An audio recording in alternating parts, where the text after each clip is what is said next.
Hi friends, welcome to my channel. అందరు బాగున్నారా? మేము కూడా బాగానే ఉన్నాం.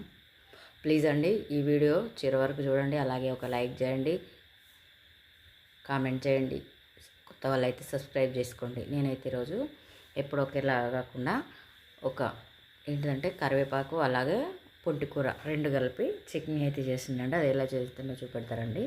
దీనిలకు కళ్యమాకు, కొత్తిమీర, పచ్చిమిరపకాయలు, అలాగే కొన్ని కొత్తిమీరలు, ఎల్లిపాయలు ఇవన్నీ వేసి అయితే దీన్ని చట్నీ చేసిన. ముందుగా ఒక గిన్నెలో నూనె పోసి నూనె వేడైన తర్వాత దాంట్లో కొంచెం పచ్చిమిరపకాయలు ముందుగా పచ్చివాసన అంతే పచ్చిగా లేకుండా మంచిగా తెలుపు రంగు వచ్చేంత వరకు ఇవి నూనెలో మంచిగా వేయించుకోవాలి. వేయించుకున్న తర్వాత కొన్ని కొత్తిమీరలు, అలాగే జీలకర్ర, ఎల్లిపాయలు ఇవన్నీ అయితే వేసి వీటిని మంచిగా ఈ పచ్చి వాసన పోయేంత వరకు అన్నిటిని కూడా మంచిగా ఫ్రై చేసుకోవాలి. ఫ్రై చేసుకొని పక్కన పెట్టుకున్న తర్వాత మీకు ముందుగా చూపించినటువంటి కరివేపాకు అలాగే పొంటికూర ఈ రెండింటిని కూడా మంచిగా మనం వేయించుకోవాలి. దీనిలోనే కొన్ని ఎల్లిపాయలు కూడా వేసుకున్నా. ఉల్లిపాయ కూడా ఇష్టం ఉంటే వేసుకోవచ్చు, లేకపోతే లేదు. నేనైతే ఉల్లిపాయ అనేది వేయలేదు. ఓన్లీ పొంటికూర చట్నీ అయితే ఉల్లిపాయ వేసుకుంటే బాగానే ఉంటుంది. నేను దానిలో కొంచెం కరివేపాకు కూడా వేసిన కనుక నేను ఉల్లిపాయ అనేది వేయలేదు. ఎంతమందికి ఇట్లా చేసుకొని తినడం ఇష్టమో కూడా ఒకసారి కామెంట్ బాక్స్లో కామెంట్ చేయండి. మా వీడియో కూడా నచ్చితే ఒక లైక్ చేయండి. అట్లనే ఇవి నూనెలో మంచిగా ఫ్రై అయిన తర్వాత అదే కడాయిలో ఇంకా కొంచెం ఆయిల్ లేకపోతే ఇంకా కొంచెం ఆయిల్ వేసుకున్నా నేను. మీరు ఒకవేళ ముందుగా ఎక్కువ వేసుకుంటే అవసరం లేదు. దీనిలో ముందుగా కొంచెం కరివేపాకును వేసుకొని కరివేపాకు కొంచెం ఒక 2 సార్లు అటు ఇటు అన్న తర్వాతనైనా లేదు వెంబడే వేసుకున్నా కానీ పుంటికూర పులుపు ఉంటుంది కదా, కరివేపాకు పులుపు ఉండదు. పులుపుకి అది ఒకవేళ గోలగదు అనుకుంటే ముందుగా కరివేపాకును ఒక 2 సార్లు చెంచాతో అటు ఇటు ఫ్రై చేసుకున్న తర్వాత ఈ పుంటికూరను వేసుకోవాలండి.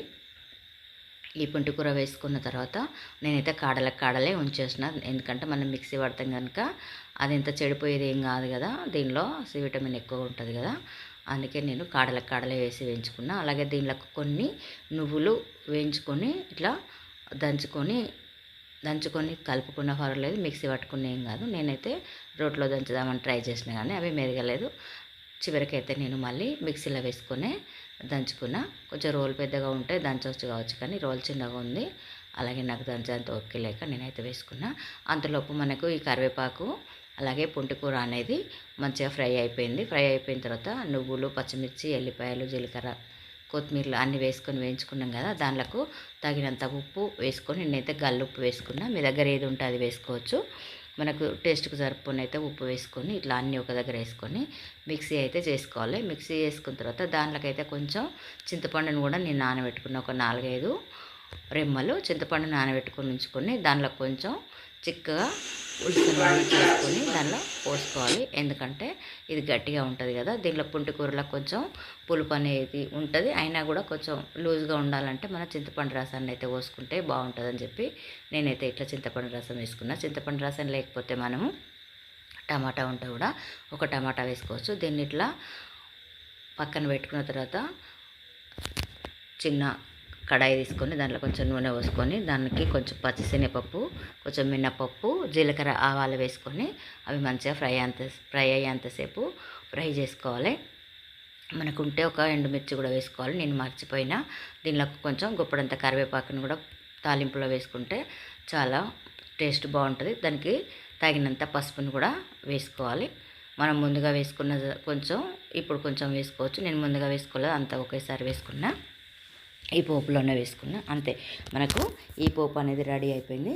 మనం ముందుగా మిక్సీ పట్టుకొని పెట్టుకున్నటువంటి చట్నీ పచ్చళ్ళలోకి తాలింపు వేసుకొని మనం అన్నంలో కానీ చపాతీలో కానీ తింటే చాలా బాగుంటుంది.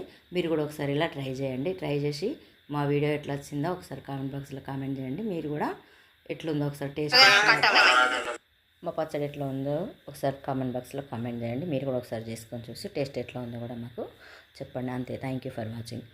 ఒక లైక్ ఇవ్వండి, అలాగే షేర్ చేసుకోండి. కొత్త వాళ్ళైతే సబ్స్క్రైబ్ చేసుకోండి.